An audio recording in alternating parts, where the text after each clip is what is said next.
L'appui aérien repose pour l'essentiel sur une excellente coordination et une excellente compréhension de la situation terrestre par les éléments embarqués.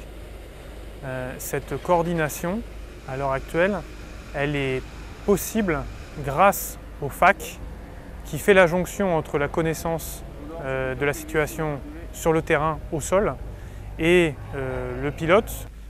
C'est tout l'intérêt du couple FAC équipage embarqué que d'avoir un équipage robuste vis-à-vis du risque d'incompréhension de la situation au sol. Est-ce que vous pouvez zoomer sur l'attachement?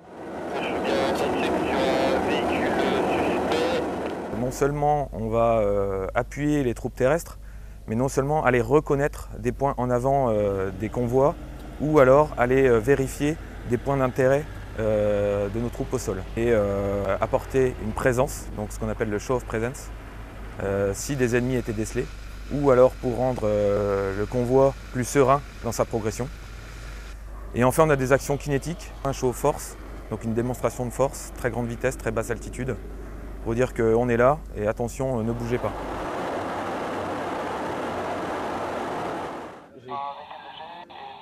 Une équipe TACPI sur un format arrière, c'est 6 personnes. Elles sont constituées d'un forwarder contrôleur. Dans la plupart des cas, il y a également un NFO. Le chef d'équipe, quant à lui, va être responsable de la sécurité rapprochée de toute l'équipe.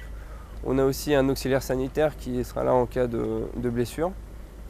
Dans le meilleur des cas, on a également un tireur d'élite qui, jumelé à la qualification de NFO, devient une arme redoutable au service du FAC, puisqu'il permet d'avoir un visuel depuis de longues distances et lui est en mesure aussi de traiter les éventuels survivants lors des frappes aériennes. Et enfin, on a ceux qui sont en charge de la protection rapprochée, qui ont des armements lourds type Minimi.